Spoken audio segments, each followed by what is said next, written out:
공천 개입 의혹 사건을 수사하는 검찰이 김영선 전 의원을 추가 기소하고 강혜경 씨도 정치자금법 위반 혐의로 재판에 넘겼습니다. 또 해당 사건을 서울중앙지검으로 이송하기로 했는데요. 자세한 내용 취재기자 연결해 알아보겠습니다. 이명준 기자, 검찰이 중간 수사 결과 발표했군요. 네, 검찰이 오늘 오전 공천 개입 의혹 사건과 관련해 중간 수사 결과를 발표했습니다. 검찰은 우선 김영선 전 의원을 공무상 비밀누설 혐의 등으로 추가 기소했습니다.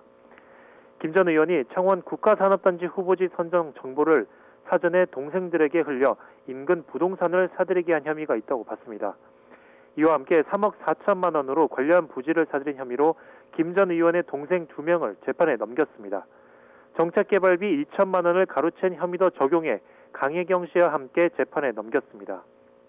실제 여론조사 비용으로 2천만 원을 쓴 적이 없는데도 지난 2023년 12월 꾸며낸 여론조사 보고서 등을 국회 사무처 운영지원과에 제출해 정책개발비를 타냈다는 겁니다. 또 경북 안동 지역 재력가에게서 법률자문비 명목으로 정치자금 4천여만 원을 받은 혐의도 포착했습니다. 검찰은 강혜경 씨도 정치자금법 위반 혐의 등으로 재판에 넘겼습니다. 검찰은 강 씨를 국회의원 재보궐선거 공천 대가로 8천여만 원을 주고받은 혐의로 구속 기소된 명태균 씨와 김영선 전 의원의 공범으로 판단했습니다.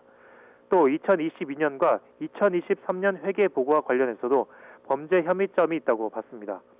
강 씨는 지난 2022년 6월부터 12월까지 세 차례에 걸쳐 정치자금 1억 800여만 원에 대한 지출 내역을 회계정부에 허위로 기재한 혐의 등을 받습니다. 2023년 회계 보고와 관련해선 342차례에 걸쳐 정치자금 1억 2,600여만 원에 대한 증빙서류를 갖추지 않은 혐의를 받습니다. 검찰은 이번 사건을 서울중앙지방검찰청으로 옮겨 수사를 이어가기로 했습니다. 이번 사건의 관련자 대부분이 서울 등 지역에 거주하고 있고 행위 장소가 주로 서울인 점을 고려했다고 설명했습니다. 검찰은 명태균 씨로부터 임의로 제출받은 휴대전화, 이른바 황금폰을 정밀 분석하고 있다며 현 수사팀이 서울중앙지검으로 이동해 수사를 계속 진행할 예정이라고 설명했습니다. 지금까지 경남취재본부에서 YTN 임영준입니다.